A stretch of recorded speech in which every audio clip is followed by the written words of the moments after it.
Now, see, I know who I am. Like, I'm in trouble. Oh, yeah. Potentially. I mean, you're not in trouble, but... Until I ask the right questions. CIA is an information business. Their job is to steal secrets that are of value to a customer, and the customer are U.S. policymakers. And if that customer doesn't want the secret, there's a secondary market because we sell our secrets to foreign governments, too. That's why Israel and the United States are so close, because if we don't have information on something, we just buy it from Israel. How do you get a patriot to become a traitor consistently and in a predictable period of time? You know how long it takes to turn a patriot into a traitor? No. 9 months. It's 9 months of meeting with them once to twice a week, and you'll get them to turn coat against their country. In the morning, they teach you how to shoot. In the afternoon, you go shoot. In the morning, they teach you how to lie. In the afternoon, you go lie in front of a lie detector. In the morning, they teach you how to carry a secret, do a dead drop, do a covert signal, whatever. And then in the afternoon, you go and you do it actually in the field. Do you have a high ticket program that sells a version of that? It would be insane. Maintaining the United States' role as the single, ultimate, only superpower in the world. That is CIA's mission, is to complement that through the collection of secrets from foreign sources. So when a major breakthrough comes out from the University of Chicago that's funded by the US federal government, they can literally just... Hey, what's up, everybody? This is Russell. Welcome back to the show. Today, I've got something and someone very special and interesting I'm excited to have on the show. It's somebody who I've had a chance to...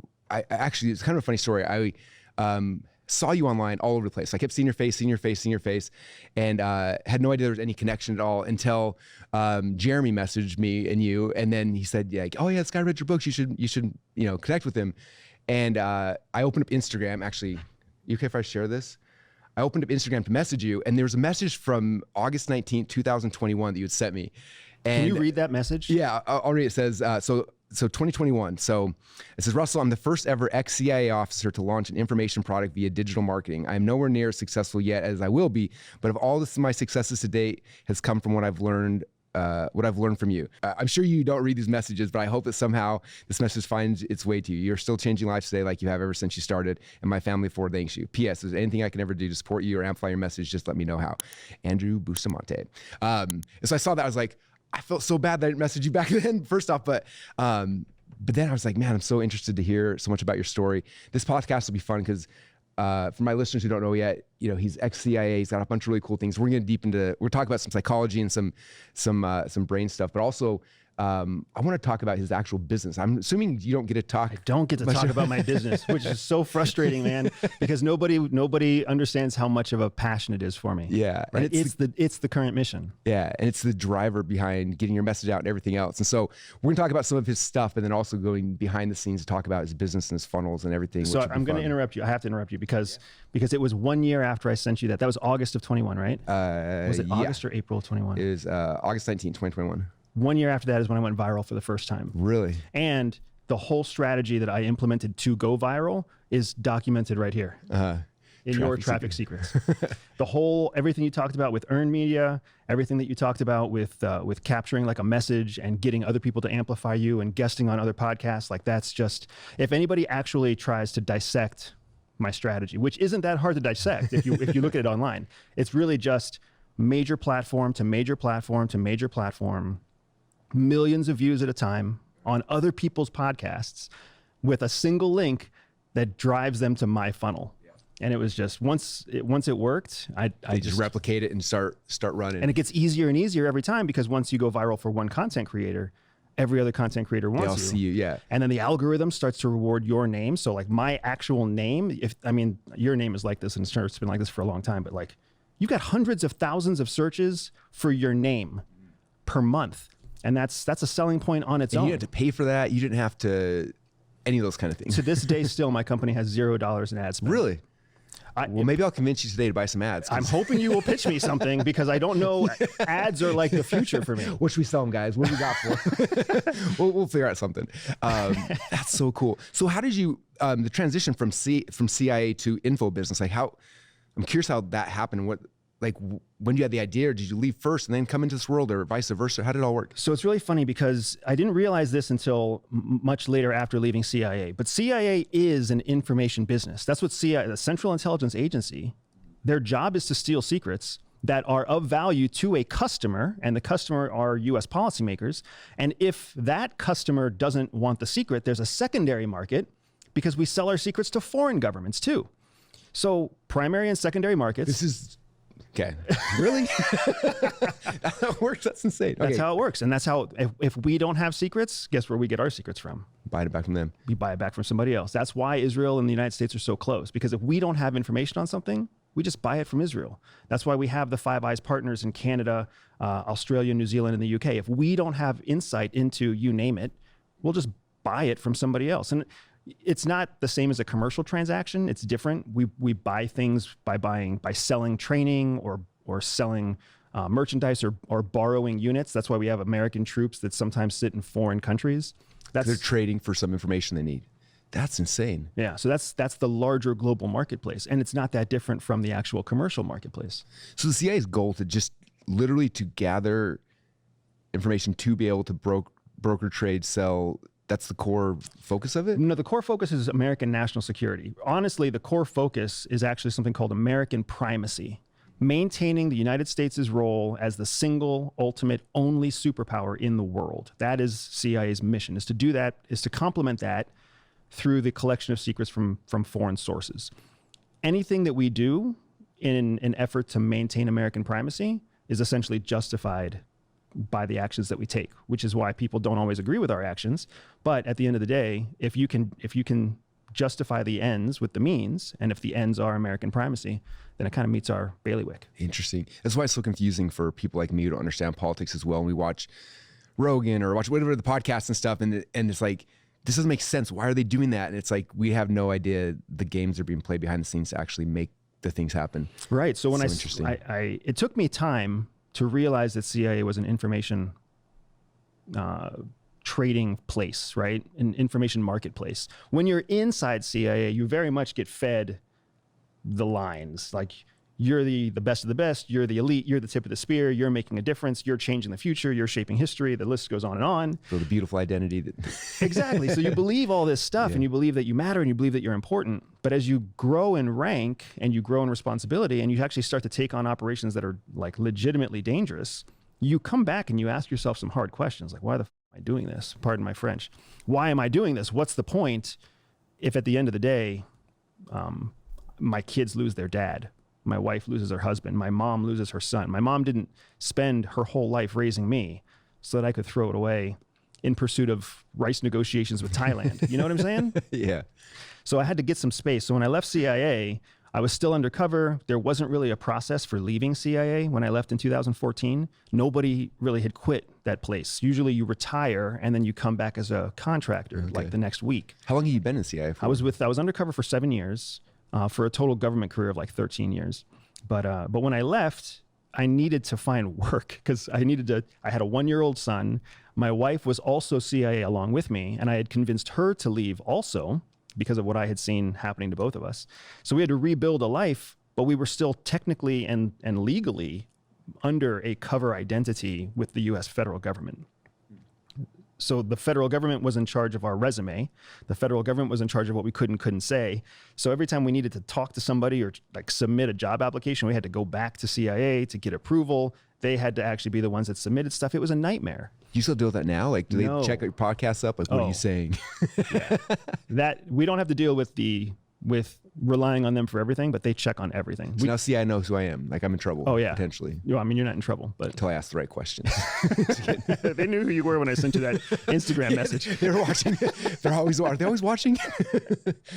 So I'm nervous now. But yeah, no, that's the connection. The connection is just it took me a few years in the corporate sector, and I kind of unfortunately cheated my way into a job after I left CIA. It was the only way to get a job, but I cheated my way into the corporate sector. And in the corporate sector, I got the time and the space to realize two things. To realize, one, that CIA was an information business. And then two, to realize that the skills I had learned at CIA were applicable in the real world. I always thought they were only applicable at CIA. Whenever somebody quits a job, I think that we all think of quitting a job kind of like we think of quitting a relationship, where I don't like you, so I'm going to date someone who's 180 degrees different than you.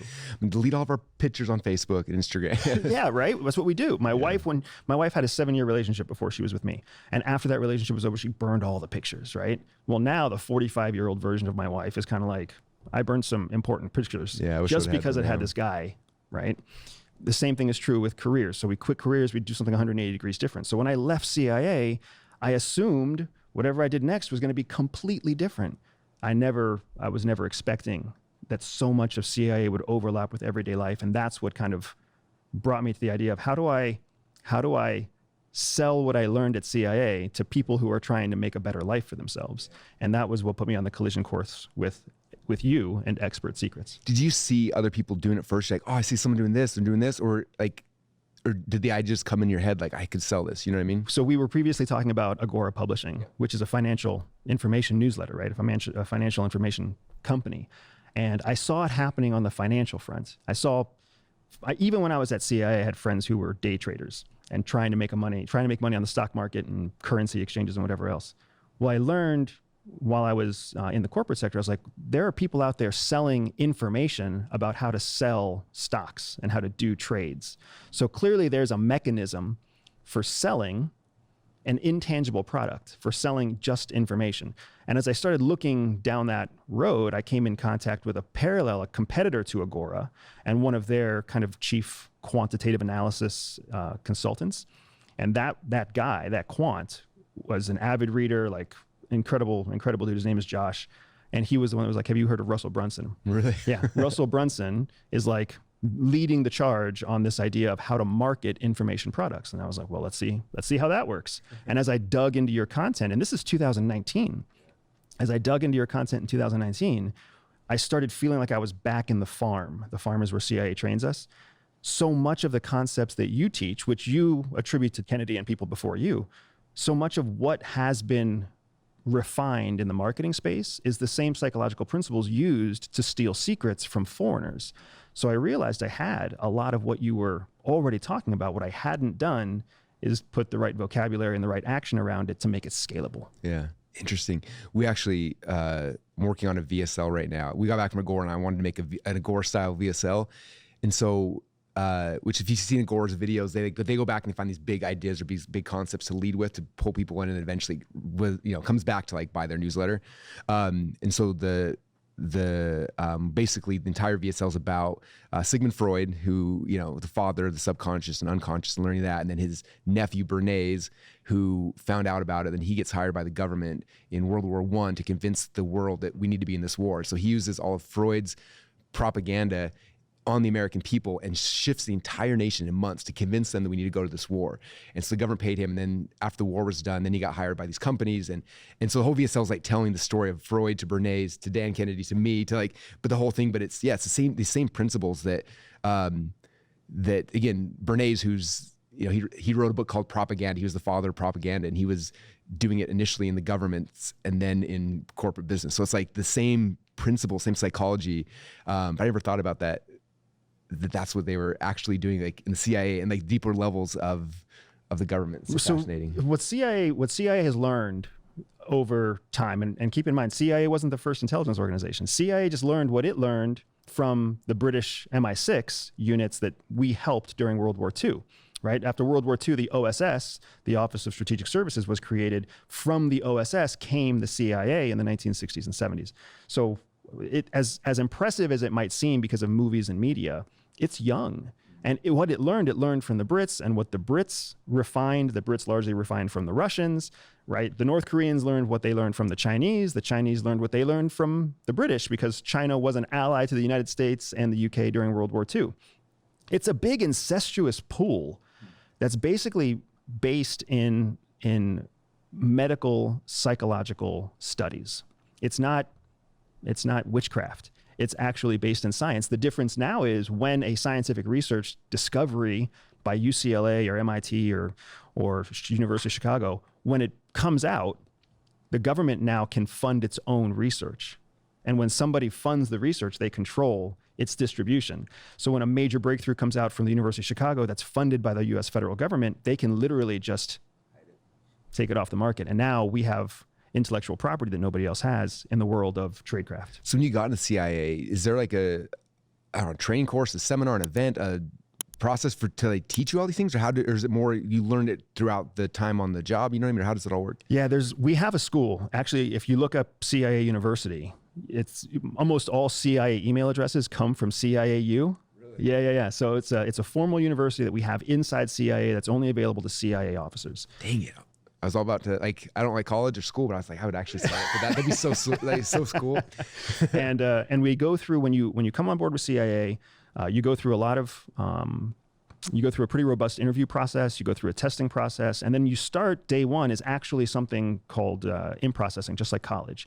And it's the most boring 2 weeks of your life because it's health insurance, medical insurance, how you apply for health insurance benefits undercover, your cover identity, your secondary cover identity for your administrative cover whenever you're inside, because inside CIA you have an administrative cover, and then outside of CIA you have a cover provider, and then you yourself are your real person. And you have to learn how to manage these two identities all the time.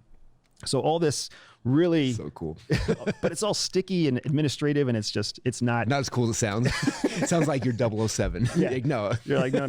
I'm like 007 secretary. That's what I am at first. But then after that, you go through about 3 months of on-the-job training, and on-the-job training is literally like any other job you've ever had, where you go office to office and they teach you about, here's how you submit a file, and here's what these different positions mean, and here's what a director is, and here's what a deputy director is, and here's what a group chief is, and you're stamping and collating and filing shit. That's what you're doing.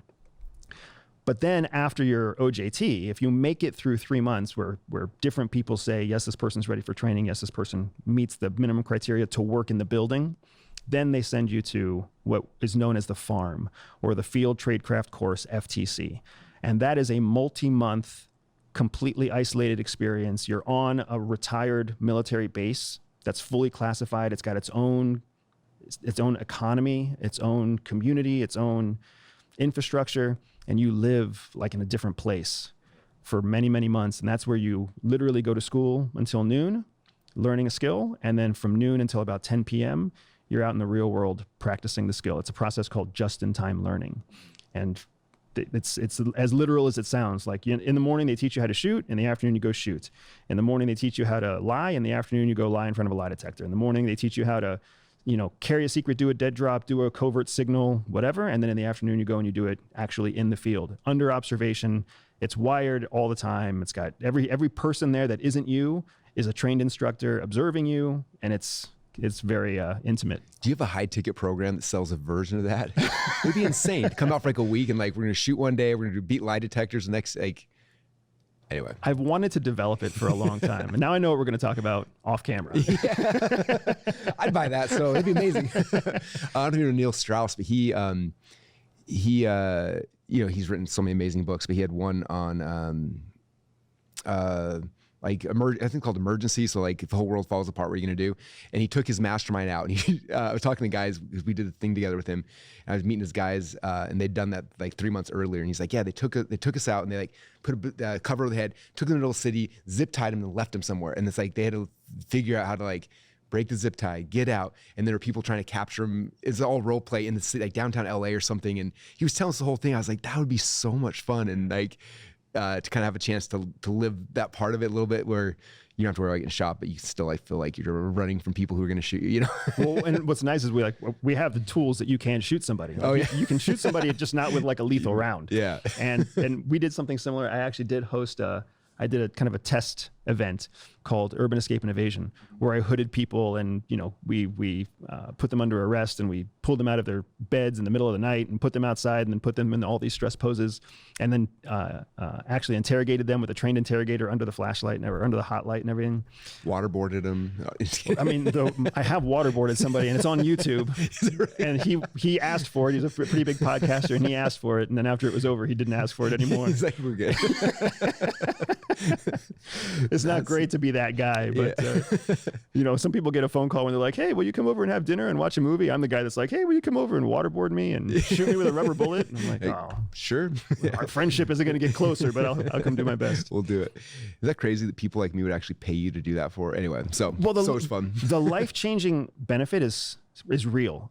What my company, Everyday Spy, is really just me trying to give people 2% of what CIA gave me. CIA really did change my life. They validated the way I thought about myself in positive ways, not in negative ways. Because prior to CIA, I had all sorts of negative head trash about myself and about how I thought and how I saw the world. And like, I used to think that I was just like a flawed person that was pretty good at school.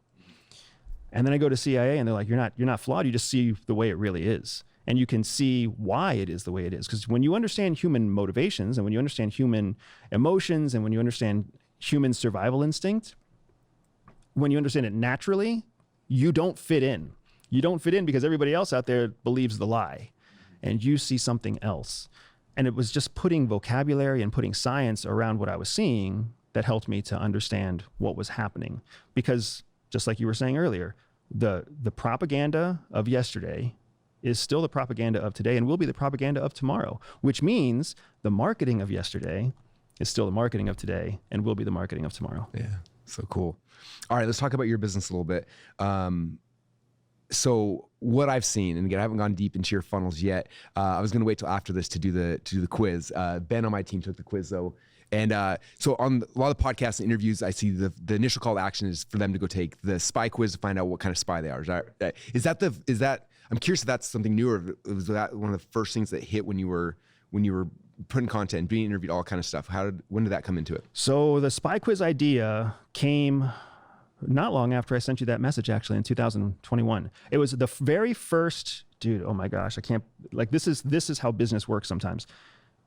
The very first version of the spy quiz was just completed within 24 hours before I had my first viral interview, right? So all of my like little, I was so small. I had friends of friends helping me actually like code things into ClickFunnels 1.0. And I was like, oh my gosh, it was such a nightmare. And I was like, I gotta get it done because I have this one big interview tomorrow. And if it works, we need to capture these leads. We need to capture these leads, and we need to put them into a funnel that works, and we need to find a way. So anyways, so it all really came about in 2021 or 2022, excuse me.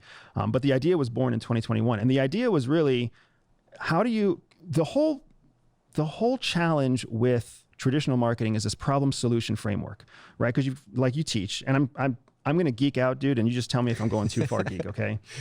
You've got the people who are problem unaware, the people who are problem unaware, people who are problem aware and problem unaware, solution aware and solution unaware. What I was discovering is that I was interesting. Spies are interesting. They're not problems. Mm-hmm. And they're no not one's coming up like, I have a problem that I need a spy to solve for me. Nobody thinks that. Yeah. And nobody thinks of CIA stuff as a solution to anything.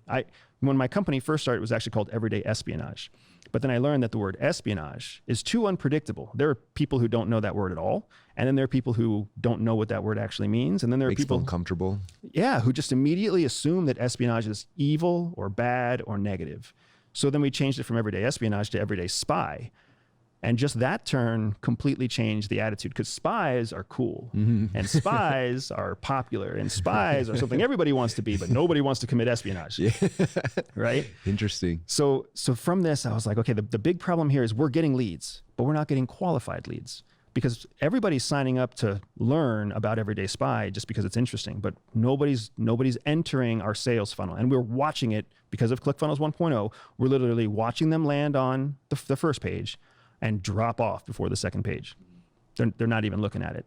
So then I came up with this idea of a quiz, and I wanted to make the quiz based off of the psychological exam at CIA, because that psych exam was the first big thing for me that was life-changing.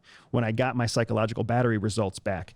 Funny story, little personal, so I'm glad that we're close enough that this is going to be uncomfortable for you. Perfect. So you go through this like half-day psychological battery, and during this battery, there's one question that came up out of the hundreds of questions that said, do you identify as a sexual deviant? And I looked at that question and I'm like, this is my application to CIA. And everybody would have the same. What do I say? What do I say? Do I say yes or do I say no? And in my mind, I'm like, it's better to be overly honest than to run the risk of lying, especially knowing that there's a lie detector at the end of this thing. So I just click on yes. Yep, sexual deviant. Here I go. Submit. There's the end of my career. After that, the psych eval is turned in. It gets automatically collated, whatever else, it gets scored. And then you go talk to an actual psychiatrist who evaluates you personally off of your psych evaluation test. And you're sitting about this far away, and he was this old, crotchety, like balded, gray-haired guy with like a beard and big Freud glasses. And he was like, I noticed that you marked yes on sexual deviancy. Just like, this is awkward. Here we go. This is the end of my career before it's even starting. And he's like, can you please explain to me what I was like you're looking at your dad or your grandpa, like, how do I explain this to my dad? Horrible. This is horrible. So then I explained to him, like, well, I've always wanted to have a threesome. And I really do like the idea of, like, you know, girls rubbing oil on themselves and, you know, all this other stuff that I think in my 24-year or my 27-year-old former military trying to do my best to get into CIA stuff. I'm like, this must be sexual deviancy. And he just looks at me and he's like, son, that's not deviant sexual behavior. He was like, there's levels and it goes way weird. That's called being a man. And I was just kind of like, and all of a sudden I see this old guy and I'm like, I know what you watch on Pornhub. But that psychological evaluation was so powerful for me. So I was like, how do I create something like this for everyday people to take for free as a high quality lead generator, right? And then the other thing that was so valuable is that inside that psych evaluation, it's a filter also. It's there to filter out people who are actual sexual deviants. It's there to filter out people who actually can't handle the job. So I was like, how do I create mine to also be a filter so I get qualified leads instead of just interested leads? So that's when I came up with this idea of basically paralleling a personality test into the quiz. So my quiz is a big echo chamber that uses personality testing tools inside of a veiled spy quiz that then can assess people's personality. And all I do for the results is tell them, essentially, this is your personality and these are the strengths and weaknesses of your personality according to a CIA-style clandestine test. So whoever Ben is... Ben, what kind were you? Mastermind. Ben was the mastermind. And was it accurate or not accurate? I do not really know.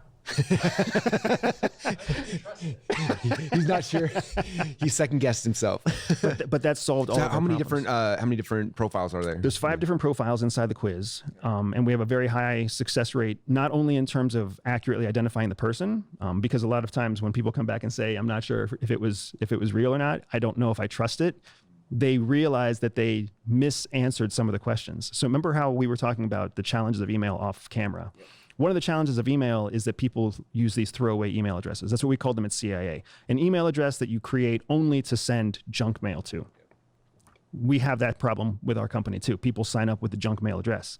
How do we get them to give us their real email address? Well, they take the quiz the first time on their junk mail address. And then they're like, well, I kind of threw the quiz a little bit. So let me take it again with a different email address. So now all of a sudden we'll get 3 or 4 email addresses and get to the real email address where they'll answer the questions the real way and then get their real results. Then you get the perfect, interesting. Highly qualified lead. They just made 48 micro commitments on their way to giving us their email address. That's a person that converts. And then we converted about 70% to our front end. Okay. What's the price point of the front end? $11. Okay. So you take the quiz, $11 front end. I want to go back a little. Okay. So in the timeline, you're about to go viral. You don't know this yet. You create the quiz. Where's the link to the quiz? People can take it. We'll put it in the notes. Everydayspy.com/quiz. Okay. Everydayspy.com/quiz. You guys go take the quiz, find out what kind of spy type you are, because we're recruiting special spies. If you're in the right category. You're going to get hogtied and dropped off in LA. Yeah. Make sure you choose correctly. So you get the quiz out there, and then whose podcast was that? What was the reason it went viral? Something you said, or something that happened, or just the person, or what was the? So the first podcast to go viral was with Lex Friedman. Okay. In August of 2022, right after the Russian invasion of Ukraine, and I think there were probably 2 or 3 reasons that went viral. First, it was timing was big. Ukraine was on everybody's mind. Lex was very pro-Ukraine. I was very pro-practical, and I was just kind of like, let me tell you what's going to happen here. The West and the U.S. are going to give up on Ukraine. Like, it's going to lose popularity. The funding is going to dry up. We're going to have presidential elections. Russia's just going to keep on pressing. Like, this is just the way Russia works. And of course, Lex was adamantly opposed to that, and I was just kind of holding my ground. Debate back and forth. and people liked the debate. I guess a lot of people who go on Lex's podcast don't often debate Lex. He's a brilliant guy. And I wasn't trying to debate him as much as I was just like, I appreciate your point of view, but this is what my experience at CIA tells me.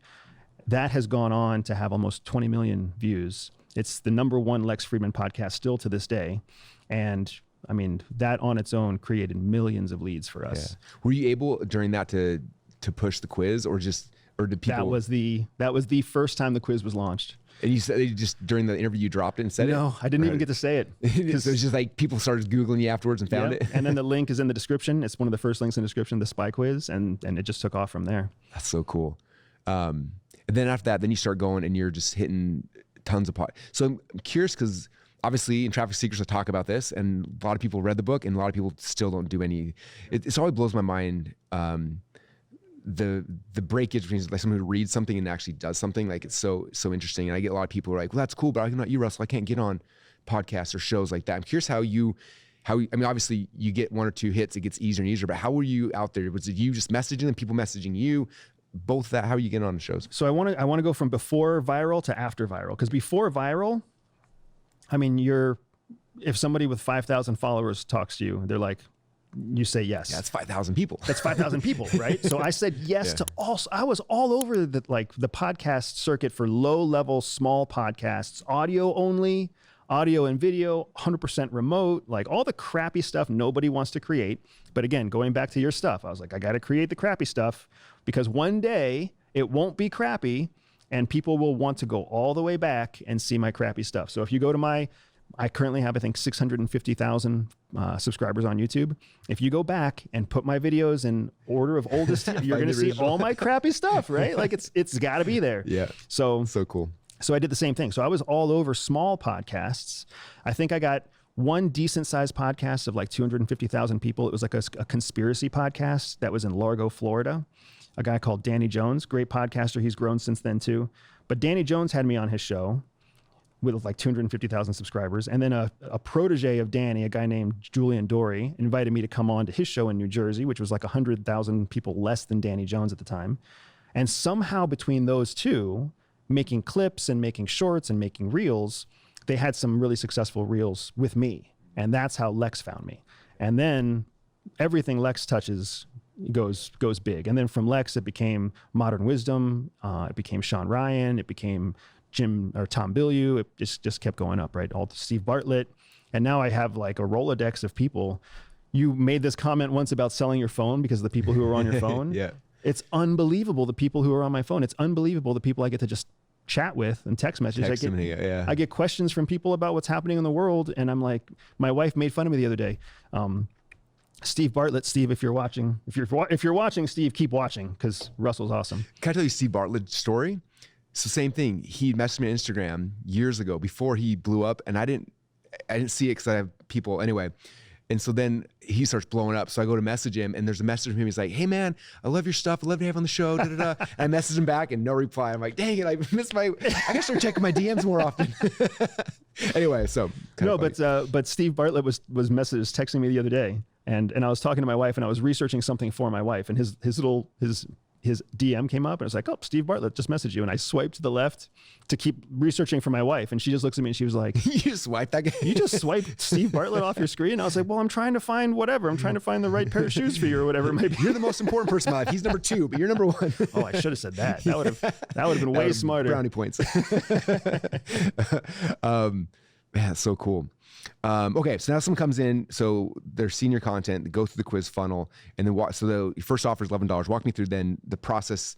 Now you're turning them into buyers. Like, what does it look like beyond that part of it? So I'm gonna answer your question, but I want to go back to one thing just to plant the bookmark in case it's valuable to you later. The problem solution thing was a real issue for us. So what we had to do was create a problem in the results of their spy quiz. So what we did is when we made the spy quiz, and we knew it was based in science, we knew it was based in personality testing. We also know that all personality testing actually delivers 2 results. All personality testing really delivers your strengths and your weaknesses. So I came up with the idea, what if we introduce the weakness for free as part of the squeeze? So, hey, you're going to get your strengths, but we're also going to tell you your weakness. And then we give 2 different options, 2 different buttons they can click. Something that says it boost my strength or improve my weakness. And then we can track literal clicks and we can track funnel behavior in both of those 2 different deviations. What we saw was all the activity. Everybody got their test results. Everybody saw their strengths and weaknesses. In hindsight, I am learning. When they see their strengths, they're like, yeah, obviously. Of course I'm amazing. But when they see their weakness, they're like, yeah. Now there's pain. Now there's pain, yes. And then they click on that, and then they go into that, and then boom. Like, like 5x to 1 in terms of sales behavior, click behavior, read through behavior, follow up. Like, it's just incredible. So we've really leaned into the fact that when people, especially high achieving people, when they're confronted that their weakness isn't secret. If I can find your weakness in 12 questions, if I can find your weakness in a 3-minute quiz, what does that mean about all the people who are actually close to you? Does that mean about your boss and your girlfriend and your kids? Like, they all see it too. No, yeah. Right? So then that pain is what drove people forward. And then it was just about giving them training, giving them educational resources through Everyday Spy that improves their weakness. And what we found is we can massively increase people's weakness. We can get them past the things that they think are holding them back by giving them spy skills, which then they come back and they keep consuming, because now they're like, well, if you can do that with my weakness, what can you do with my strength? And it takes off from there as well. Interesting. So the $11 offer, is there one for each different core weakness? Right. There's one for each different personality result, because what we found is that there's predominantly 5 results that people fit into. And then based on those results, they have different strengths, they have different weaknesses. And then we know, even in order of what's most popular, we know mastermind is the most popular. We know analyst is the second most popular result, people who are very analytical. And we have it all the way down for all 5. So after the $11 offer, the $11 offer is basically a package of 3 or 4 special reports that are tailored to your strengths and your weaknesses. And then as people go through the funnel, the next step after that, they start getting actual spy training that's still in written format with a video option. Because, go back to expert secrets, if they bought something to read, they will buy something else to read. But we need them to get to the place where they start consuming video, because our highest automated products are video-based products. So we need to start training the audience. And that's a lot of what we do inside our funnels, and a lot of what we do inside our training programs, is really preparing our customer base to buy the next higher level of service, but be familiar with the way that we deliver that service, whether we deliver it through live online webinars or whether we deliver it through books, through instructional videos, through something else. So we kind of have to seed that earlier in the ascension ladder, so that it's not unfamiliar when the time comes to purchase. Yeah. So cool. So what does the rest of the value ladder ascension look like after the original? Yeah, after you go through the $11 offer, of course, we have 2 bumps. Both of those bumps are $27 bumps. Very high conversion rates on both of our $27 bumps. This is the first podcast you talked about bumps, I bet. This is exciting. Oh, dude, bumps are magical. It's like free money every day. It's free money every day. And what's wild is you can actually, like, I remember we always had 1 bump, and then I was like, let's add a second bump. Make twice as much free money. Let's just see what happens. And then it really does. And the conversion rates are so like clockwork, right? 25 to 45% conversion on the bumps constantly, even with 2. And the bumps are twice the price of the front end. Anyways. It's magic. It is magic. It is magic. And then after people kind of go through that front end and they go into our mid-tier is a daily intelligence brief. That's what's called the daily intel brief. And it mimics the daily presidential brief, because the president gets a brief from CIA every day. So now we have essentially a training newsletter that costs $35. A month, a year, or? One time. Okay. One time $35 payment to get 365 newsletters that are trained. Every single day is a training point, right? Here's what you do, and here's how you go out and use it each day. That daily intel brief is also a marketing letter. It's super rich content with just a simple PS line at the bottom. It's a soft sell, like, hey, if you like this, you're going to love this other thing. So that's our mid-tier. That goes from there to our back end. Our back end is a monthly membership, $97 a month. So a big step from 35 one time to $97 a month to get people into our Skunkworks program at the base level. And inside that Skunkworks program, you get monthly calls, you get access to a whole slew of our best stuff, you get custom training platforms. There are custom training programs that are just for the Skunkworks group, and you get access to our Safe House. Our Safe House is our personal app. And once you're inside the Safe House, you're meeting other people who are also Skunkworks members, and people who are Skunkworks operators, which is the 2nd tier, and Skunkworks Elite, which is the 3rd tier. And then there's a whole community of people who are cheering you on all over the world. So cool.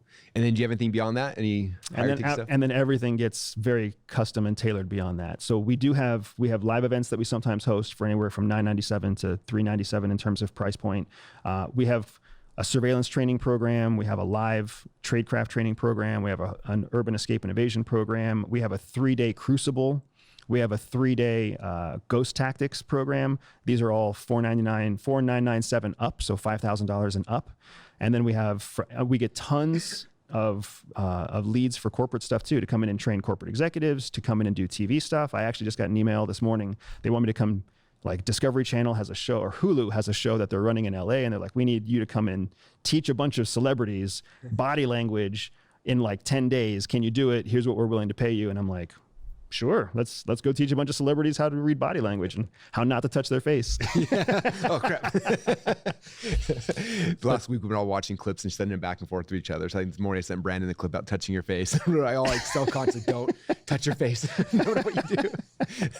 So it's always interesting, like talking to someone who knows body language really well. It's like the first time I met Tony Robbins, and like he's analyzing you, and like he can like read your soul, and like I'm just like the whole time like, what's he thinking? I'm so scared. And so the same thing, it's just like, man, he knows if I look uncomfortable, if I look awkward, what's happening. Anyway. I actually shared a stage with Tony 2 weeks ago in Orlando. So he and I had keynotes on opposite days for this big dental sales conference. And it was the first time I had a chance to meet Tony Robbins. And it was really cool because it was exactly like you described, only he knew I was doing it to him too. And both like scanning each other. Like, all right, we know each other. He's like a giant and I'm just like a normal sized human. So as we're standing there next to each other, and like his hand is wrapped around my whole forearm. Because he's not just is he tall, he's huge. Like his head's like the size of 4 of our heads. Like his hands are, like, so it's not like, not just a tall person, he's a huge person. Yeah, he's a huge man. And you can tell that he's used to using that like in his favor. So as I'm sitting there in this like, in this awkward moment where I'm like, Tony, you did a good job. And he's like, yeah, and I'm sad I missed yours, and blah, blah, blah, blah, blah. And I'm just sitting there, I'm like, I can see what you don't want people to see. And he's looking for things in me, and I'm like, I'm an open book, brother. You can see what I've got a perm, whatever you want to say. That's so funny. The battle of the wits begins. You guys walk in together. But yeah, it was also like the old cartoon with the big dog and the little dog. Yeah, I couldn't help but feel like that. And I was like, this is a part of your magic. Is everybody who stands next to you already feels small. Yeah. Tony's an interesting character because of that. Like, he's got so much presence, and like I've been in rooms before where he'll walk in and like you don't see him, but you'll feel like something shift, and you're just like, oh, all right, something's different. Like like his presence walked into a room. It's true. And then and I'm curious if you sense this too. As a result of that, his posture changes the energy in the room. So when he walks in with his hands in his pocket and his shoulders like hunched forward, everybody like relaxes. Yeah, like, oh. And then when he gets excited and he pulls his shoulders back and he gets his arms big, and then everybody sits up. Everyone wants to mirror match him at all times, even though they don't know it consciously. They're just like, please don't touch me. That's what they're all thinking. Just please don't pick on me. Don't notice me. Don't hit me. Don't eat me. my first time, my wife and I went to an event, Tony had us up front in his thing, and he's like doing interventions with people and grabbing them, and then like spending an hour like going deep into their soul, and Colette's just like we need to go hide. Let's go in the back. Like if he calls on me, I'm running. I'm not gonna be part of this. I'm like, oh, Tony, please don't call on us. Yeah, that's funny. So I know you are an open introvert. Is Colette also an introvert? My wife, if you do the test, she's like 50-50. So she's right on the line. Yeah. And so when she's in a group, she'll be more extrovert if she feels comfortable. In the entrepreneur world, she struggles because she doesn't understand the business at all. So she gets more introverted in this world. Should I have to be more extroverted in this world? But then like we flip roles, like we go to church and it's the opposite, where she knows everybody. She's hanging out. I'm in the corner just like, reading my book. Hopefully nobody notices me. So it's like we take on the personas on the opposite sides. Yeah. But yeah. That's funny. Yeah. The official term for that is cusp. Oh, cusp. Okay. Cusp. Yeah. And you can be cusp introvert and extrovert. The primary intelligence or the primary personality test at CIA is called the Myers-Briggs Type Indicator, MBTI. You know I'm obsessed with personality profiles, right? We have a company that just does it. So I love Myers-Briggs. Really? Anyway, yeah. Yes. So Myers-Briggs is the one that's used by the federal government. It's the one that's used by the intelligence services of the world. Interesting. Because it's operationally useful and it's quantitatively comparable. So MBTI is what my spy quiz is based off of, and MBTI, I know that there are lots of other options, but when it comes to what do elite services actually rely on, they rely on that. Do they use any of the other ones? They use DISC, Enneagram, strengths, like those kind of things, or they do. They use them in like leadership, secondary leadership courses. So for example, if you CIA is just a giant business. So every year, 200 to 400 new operators come on board, and they all get MBTI assessed. So we know the MBTI personality type of every officer at CIA. As they grow and they become, a division chief or a group chief or a branch chief, these lower level of leaderships, then they might go through a DISC profile or an Enneagram or something else as they kind of ascend. But the most important element is the MBTI, because that's the thing that every leader above in CIA wants to know, the MBTI of their officers. Before you assess somebody for an operation, the first question you ask, what's their Myers-Briggs? Yeah. It's funny because we do the hiring the same way now. We used to hire based on resumes, and we get crap people because people lie on resumes versus, like we know the profile of the role, and then we do the test, and then we just pull the right profile and then interview those people. It's changed everything. And that is CIA's model. Exactly. Oh, like I'm doing CIA stuff all the time here. Exactly, right? Isn't that awesome? Isn't that awesome? So CIA is it's a microcosm of society. You've got analysts, you've got linguists, you've got salespeople, because that's what a field officer, a case officer is essentially a salesperson. You're just selling treason, which is a hard sell. It's a hard sell. I love that. I sell treason. That should be a t-shirt. That should be a t-shirt. But you have, and then you have like linguists, and you have everything from like logisticians, and you have couriers. You have all these skill sets, and literally every one of them ties back to an MBTI of success. And you just slot the MBTI in with all of the new applicants that come in. Yeah. I wonder where I'd fit based on my Myers and CIA. Take the spy quiz and you'll find out 1 of 5. Okay, I'll find out where I'll let you know after I take it. Okay, I want to move. I actually had some real questions I want to ask you, other than geeking out on the business stuff, which I'm excited by. But I want to ask these questions because obviously you know my world, but like I'm like what I'm really good at is one-to-many selling, right?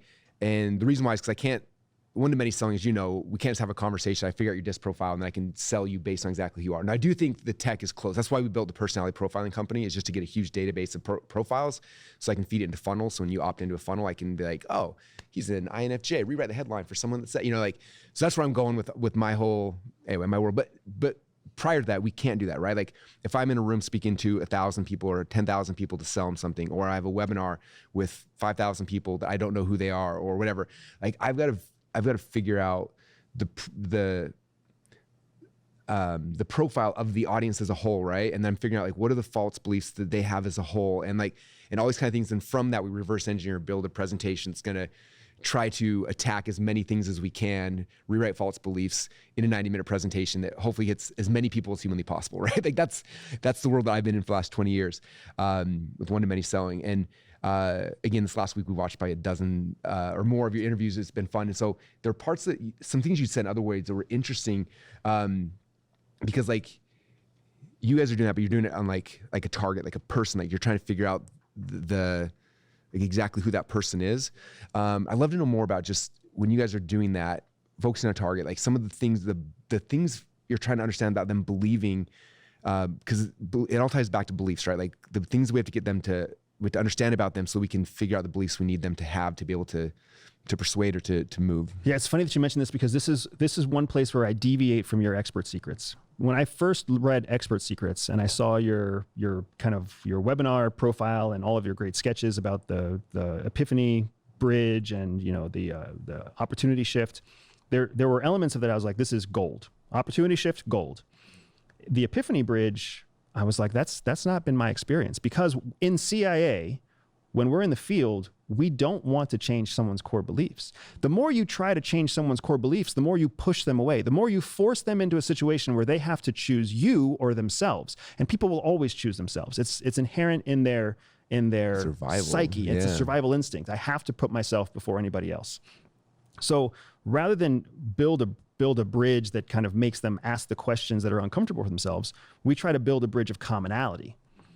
And then after they join you on the commonality, after they make the commitment to come with you because you're like them, then they're more receptive to changes that they need to make for themselves, right? So in the field, you do that by essentially you assess a person, their personality, yes, but their values, their beliefs, their vocabulary, their body language, their verbal language, their intonation, Are you doing this in real time or something you were prepping before you? And both, because you get a profile for a person, you get a dossier in advance, so you kind of get some rough edges of what the person might look like. And then when you're actually with them in person, because dossiers can be wrong, when you're with them in person, you get a better sense of who they are. And as you learn who they are, what you actually want to do is you want to echo back their beliefs, echo back their values. You don't have to say something that isn't true, but you want them to feel safe being who they already think they are in that moment. So when we host our webinars, when we talk to people online, whenever I'm selling, I am very much trying to create an echo of who they already believe they are, so that they feel safe with me. Rapport, yeah. And then once you have that kind of anchor into them, now there's an avenue, there's a bridge for you to present them uncomfortable truths, because they see so many truths that are already there.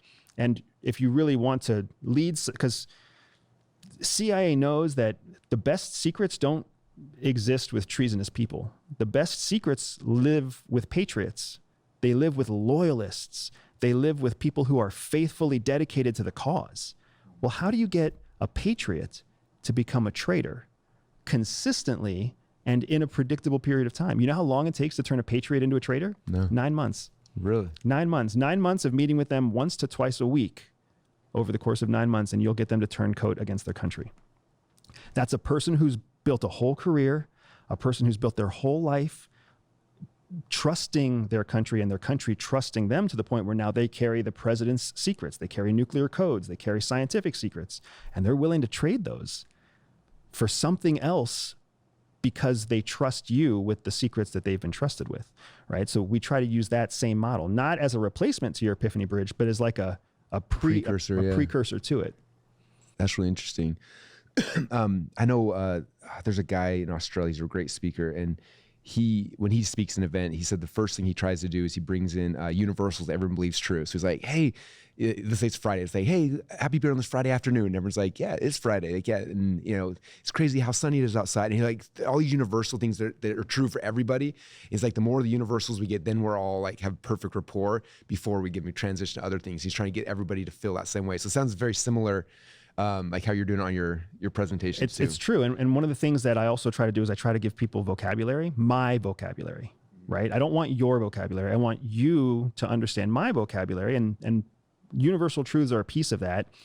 But what we do is we draw this parallel, just like I'm doing with you, right? When you were talking about your wife is in between introvert and extrovert, I was like, we call that cusp. Well, now you and I are on the same page with this term cusp, but subconsciously it's my term. So if you use my term, subconsciously you are already aligning yourself with me. Well, now when you're talking about one-to-many selling, whether it's through an automated funnel because it's written on a piece of paper, or whether it's a video, or whether it's a podcast, people are subconsciously aligning themselves with you, which in the human brain, because human beings are a tribal creature, we're a pack animal, we're always subjecting ourselves or pushing ourselves to be somewhere on the hierarchical ladder. So every time you accept somebody else's will, every time you accept somebody else's instruction, every time you accept somebody else's vocabulary, you are putting yourself lower on the subordinate line, which means where they take you next, you're more likely to go. So with one-to-many selling, we do a lot of, here, I'm going to give you some vocabulary. I want to make sure that you're understanding what I'm saying so that I don't lose you. And I want to make sure that you have a whole new vocabulary for success in the future. So let's talk about these words. And you do it in these books all the time, which is why you have such faithful followers. But it's also when you talk about those people who read but don't apply, the people who read but don't apply haven't adopted your vocabulary. If they can't even adopt your vocabulary, there's no way they're going to adopt your steps, your actions. But the people who adopt your vocabulary are 100% in. It's interesting. In extra secrets talk about status a lot, like status decrease and increase. And what you're talking about is that it's like you have that, you're introducing vocabulary gives them a status decrease, which gives you an increase. But then it's also like, it's fascinating because then as you're moving, they want to move toward, if you do it correctly, then they want to move towards you and with you versus like just separating, like, I don't like this anymore. And some do separate, and that's fine too. Yeah. And it's hard. You want to make it as hard. You want to make it as easy as possible for them to subordinate themselves and as hard as possible for them to leave. Because once you've kind of fallen, that's why grade school works. The whole reason middle school and high school work at all is because grade school works. Because we all subordinate ourselves to school starts here, school ends there. That's what a bell means. Teacher tells us when lunch starts. Teacher tells us when lunch ends. Teacher tells us the assignment. Even mom and dad subject themselves to the teacher. What's the first thing they ask you when you get home from school? Do you have any homework? Well, who gave us homework? The teacher. So mom and dad are subjecting themselves to the teacher.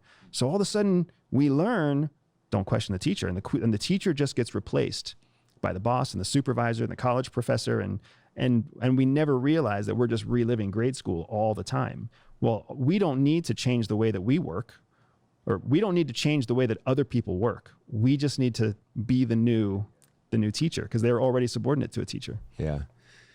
Interesting. There's something you talked about on your podcast that was interesting about developmental periods of people's lives.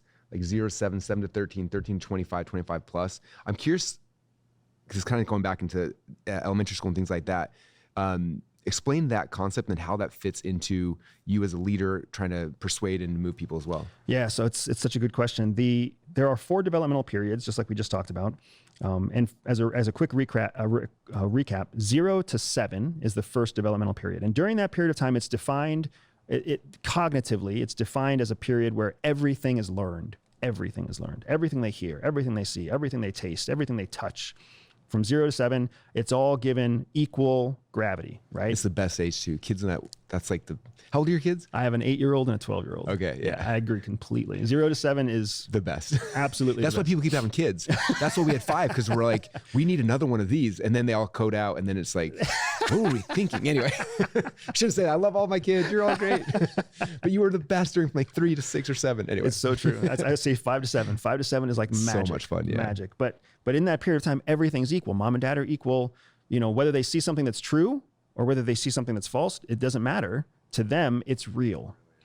From 7 to 13 is the next developmental phase. And this is a hard developmental phase because everything they hear, they still absorb it. They can't reject it yet. They still absorb it. But now they apply priority to what they absorb. So I really like science. I'll pay more attention to science. I don't really like math. I'll pay less attention to math. But they can't resist absorbing it. So that's why we may have all hated learning about the Revolutionary War, but we still remember it. We couldn't resist it. So from 0 to 13 is this phase in a child where they simply can't resist learning. But from 13 to about 25, you learn how to resist. You still have this incredible capacity for absorption, but now you not only can prioritize, you can also reject information. And that's why we have such a hard time with people between 13 and 25, because if they don't want to listen to you, they just learned how to not listen to you. And they're going to keep practicing that skill over and over again. And similarly, when they do get their teeth into something that they like, whether it's M&M or whether it's, some video game, when they're into it, they are literally dedicating resources to this thing that they're interested in. And they might even struggle with how to pull themselves out. This age is also defined by a high tolerance for risk because they don't understand repercussions. So from 13 to 25, almost all of us, when you think back on the stupidest things that you've ever done in your life, what window did it happen? It was probably that window Yeah. because you couldn't assess risk. You never thought you might fall off the motorcycle. You never thought you might crash the mountain bike. You never thought for a second that maybe it's a bad idea to speed in the rain. You don't even think about it, right? And then from 25 on, all of your beliefs, all of your values, all of your mental habits are set. There's still something called neuroplasticity, which means you can still change the way you think. But you no longer have the ability to absorb everything, and you have learned how to control both your prioritization and your rejection sides of your cognitive brain. So you can prioritize what to learn, when to learn it, and you can reject things that you don't want to learn.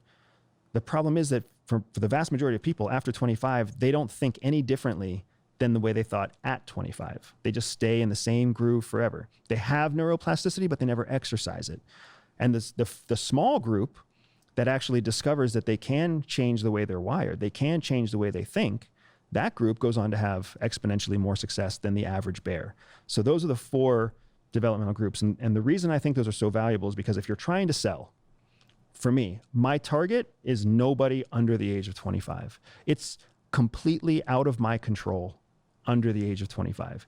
If they're interested, they're interested. If they're not interested, they're not interested. And there's nothing I can say, nothing I can do, no content I create that's going to change it. So why even target them? Why not just do what I do and let 25 to 0 essentially be free leads, free money, free whatever else, assuming they even have a credit card. So I target above 25. Even more than that, I target 10 years after 25. I don't want a customer between 25 and 35 because the vast majority of those people haven't yet learned how to change the way they think. They haven't gotten enough pain yet to want to. Yeah, I see similar things. People at 25 to 35, like they are in a state of sedation, most people, where they're like, they've got the job, they got the thing, and they're stuck in that thing. And most people don't break out of it, but the ones who do break out, like that's the sweet. Anyway, and they may not even realize they're stuck. They think that they're succeeding. Oh yeah. How many 28-year-olds have, an $80,000 a year job and they're like, I'm doing really good. And you're like, just the train's coming, buddy. The train's coming. You just don't know it yet. Yeah. So I really look for that ideal customer for me, I already know, is between 40 and 55, because that's where life is painful. Multiple kids, aging parents, mid-career to late career. If you were successful when you were 28 or 32, your rate of success has significantly declined by the time you're 40. Very few people are succeeding more after 40 than they were before 40 if they're successful, high-performing people. So they're looking for a level up, and they have already demonstrated to themselves that they can follow process, they can follow systems, they can follow concepts. And that's exactly what I need them to have success with SPY processes and SPY frameworks, because all we teach is frameworks. Thank you. If we want them to have success with our frameworks, they have to believe in frameworks. And it's much easier for me as a startup. It was much easier for me to teach people who already believed in frameworks rather than try to teach people to trust frameworks. So my world, my path, my customer seems very simple, because I'm like, you don't have a business, you create a business, you launch a business, you scale a business, and you have these trackers. Your audience seems like it can be so diverse. Someone's coming in and they could be not business people, all like become athletes or corporate people. Like, when someone's coming into your world, what's the end? Is there an end goal or end state, or who you're trying to help them to become? Is it inside of their own thing or something different? I'm curious what that looks like for you in your mind. Yeah. So our business mission is very simple, right? SPY education that breaks barriers. All I want to do is break a barrier. We break barriers in 3 categories. 3 categories that CIA taught us to recruit people in. The 3 categories that you lay out in Expert Secrets, right? Health, wealth, relationships. That's it. All of CIA operations are there to identify whether a traitorous target wants better health, more wealth, or better relationships. That's it. So it was such a simple analog comparison for me. I was like, holy smokes, this is the national security. CIA should hire me to come teach them some stuff. if they haven't reached out to you, they really should. But they're in complete disarray right now. But they have unlimited funding, so they should definitely reach out. I'd be willing. Just kidding. I will negotiate a special expensive rate for you. I'll give you half. In the current government shutdown. Oh yeah. As soon as I open those doors back up and the money starts flowing, let's go. But yeah, so I look at the same thing as health, wealth, and relationships. So we have essentially front-end offers in all 3.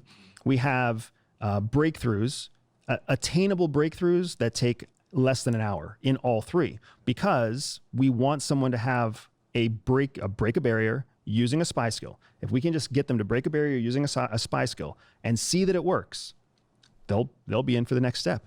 They'll continue to go up the ascension ladder. And now when we need 2 weeks of their time before they break a barrier, they'll commit that. If we need a half a year of their time before they break a barrier, they'll commit to that. Because they've seen the result earlier. Of the 3 categories, where do you skew heavier one direction? Are they all pretty even? So I never would have guessed it. It was the last one that we built, and it is by far the most popular front end is health. Oh, I thought business for sure. And I was like, no, it's going to be relationships. No. Yeah. So I always thought it would be relationships, but it's health. And I think in hindsight, I think it's because with my target demographic, right, 40 to 55, they all feel health pain every day. They feel pain when they wake up. They feel pain when they try to poop, right? They feel pain because they don't eat enough. They don't get to the gym enough. They don't have enough energy for their kids. Like, they don't have enough energy for sex. They lose their hair. They gain their belly. Relate to health then? Because CIA teaches us how to be fit and deal with stress and how to eat diverse diets, because we travel all over the world. Like, they teach us all sorts of fitness hacks, mental health hacks, physical health hacks. They teach us this stuff all the time. So all we do is we teach people a little bit about how to drink water and have a nighttime routine before they go to sleep to improve their sleep. And it changes people immediately. It's amazing it's as simple as this is, right? Like 500 milliliters of water will literally change the way you feel in less than 15 minutes. I think we all know that, but I'm the one that, like, my company actually put it on a page and called it a challenge. And now all of a sudden drink some water challenge. Yeah, right. And now people are like, oh, this sounds like fake. And then they drink 500 milliliters of water at 8 o'clock in the morning. And then by 8:15, they feel really good. And they're like, wow. It's not coffee or caffeine, or just exactly, right? So what we found is that we have all these breakthroughs with people on the health side so fast.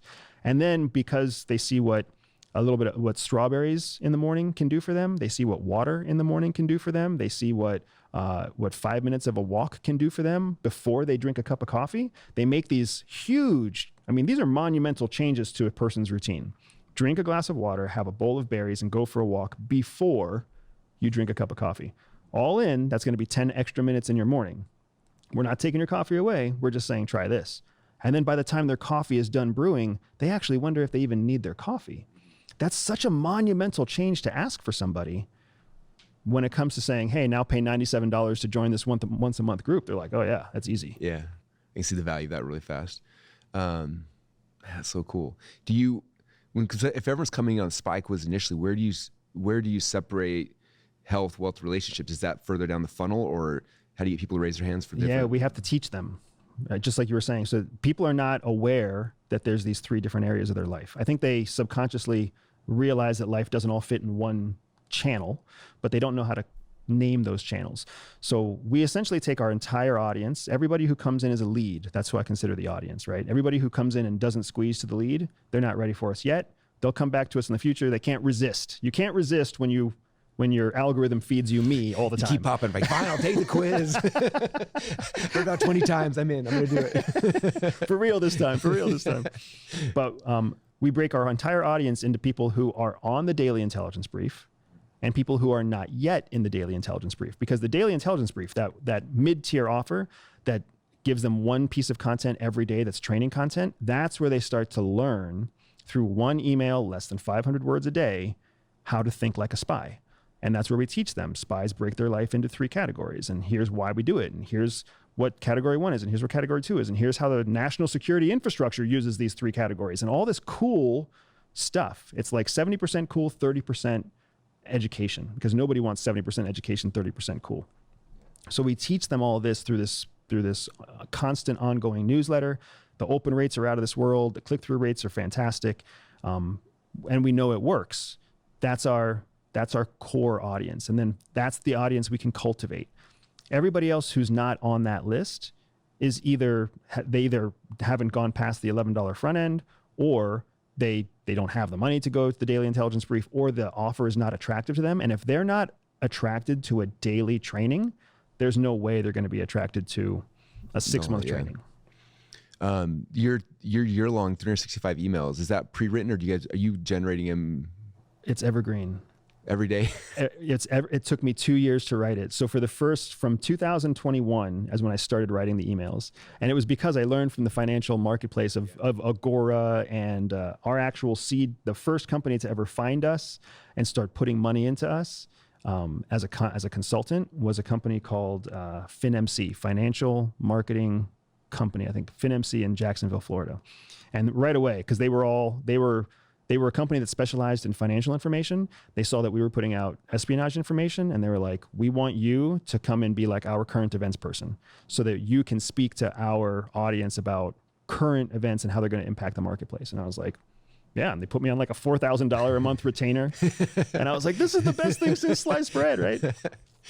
So I go and I start helping them, and I learned so much about how that works. But the point with all of that is, they write financial information newsletters, write original content every day, multiple times a day. And I was like, I don't have an editorial team. I can't do that. So I would create one rich content email that was written in evergreen fashion, and I would post it that day. And then the next day I would write another email. And I learned this process at CIA, because at CIA, your career is developed by how much intelligence you create. So I started to learn that most case officers, most field officers only create 2 to 3 intel reports a week.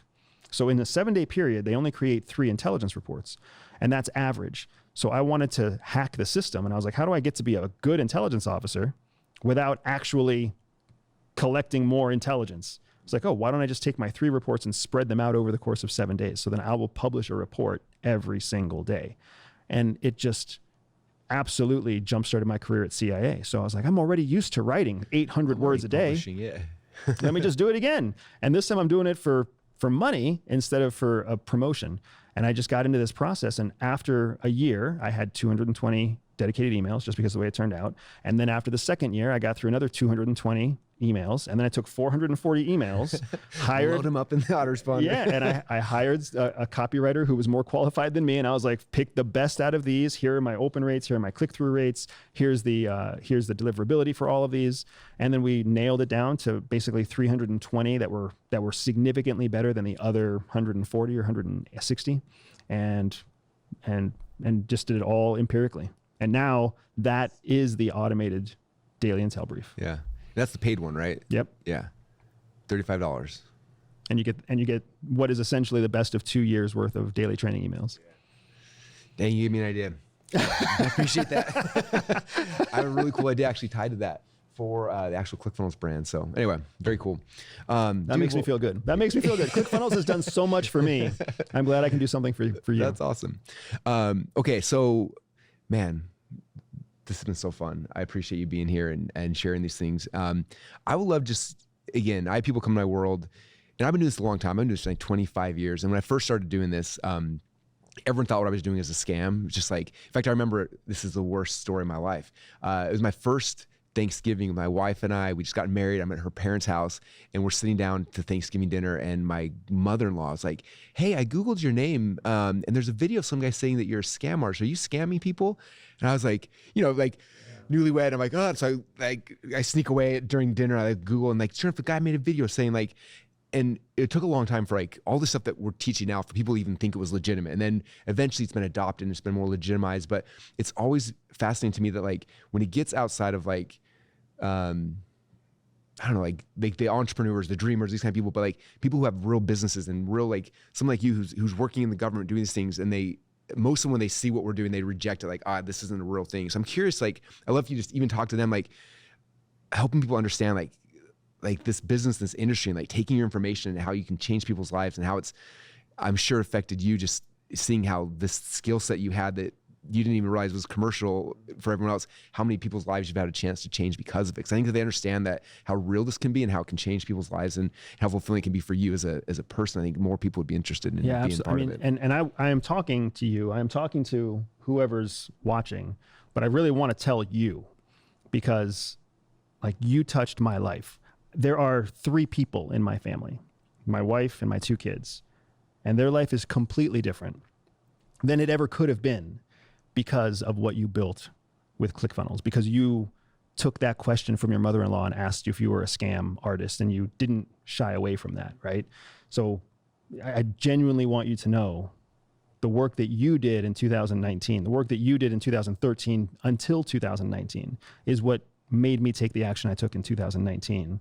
And what keeps us on the ClickFunnels train, even to this day. Even as competitors try to pop up to outperform you, and even as competitors pop up to try to compare themselves to you, I'm like, they can do whatever they can. Whatever bugs exist in ClickFunnels 2.0 are going to be fixed eventually, but there's no way I'm leaving ClickFunnels because of what you did to start this revolution, right?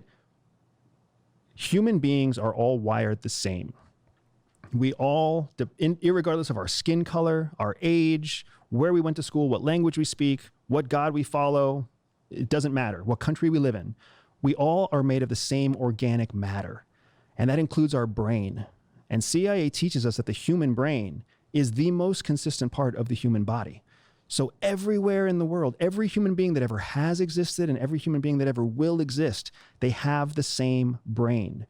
Within a neurotypical model on a bell curve, right? We can't compare people who are chemically imbalanced or people who actually have a physical ailment with their brain. The vast majority of the bell curve, 80% of human beings alive today, have the same brain organically and chemically, which means that they assess information the same way.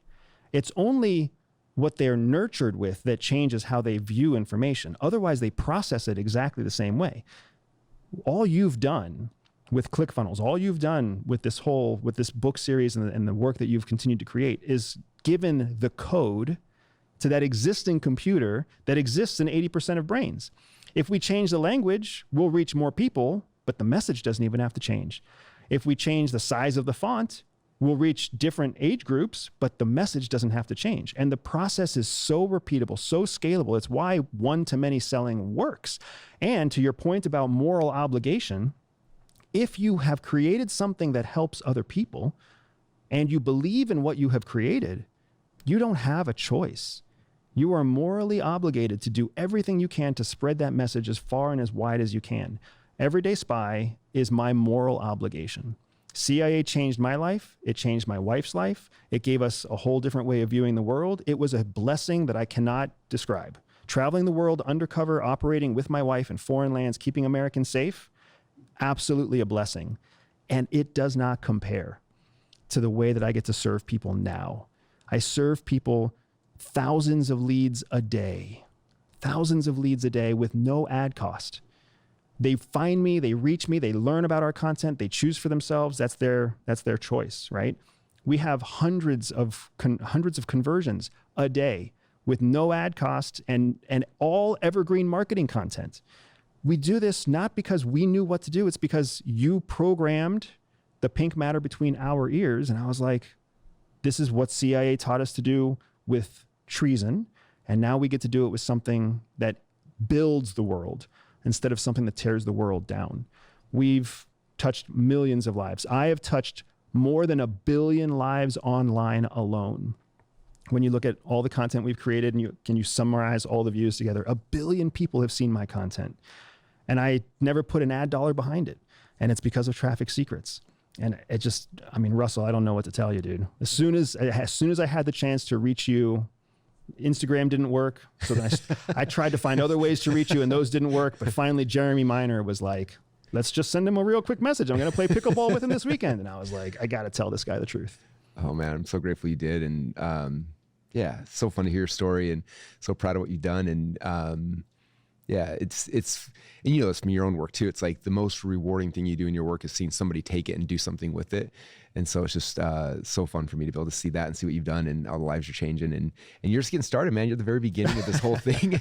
Sooner you're going to convince them to start buying ads and then imagine what's going to happen. That's terrifying. Oh, it's terrifying. From 1 billion to 10 billion. No. That's so awesome. But yeah, I appreciate you, man. Thanks for doing here. So everyone, your next step on the podcast is go take the quiz. everydayspy.com/quiz. Yes, sir. You're right. Go take the quiz and I'll take mine as well. Let you guys know what mine is and then see how many of you guys are similar to me. And then yeah, it'd be awesome. We'll build a spy team. Oh, I like where this is going. The Funnel Hacker Spy Team. We'll see what happens with it. That would be fascinating if we did our next event, have everybody take it and then like break them into groups. And there's probably something magical we could do with that. Oh, but there's all sorts of cool stuff we could do with that. Not to mention like bolt-on challenges at the end of a Funnel Hacker or on the second day of a Funnel Hacker convention. Yeah. Yeah. And then we'll hog tie them all and throw them in the middle. Yeah, it'll be awesome. So cool. Well, thanks for being on the show, man. Thanks for flying to Boise. I know you're super busy. And I will be here anytime you want me. My podcast is not like the biggest ones you've been on, but I'm grateful for you being willing to come out here and just come hang out with us. Labor of love, man. Anything I can do to help. I told you that in 2021 and I meant it. Yeah, that's awesome. Well, thanks, man. Appreciate you. And yeah, thanks for being here. Absolutely.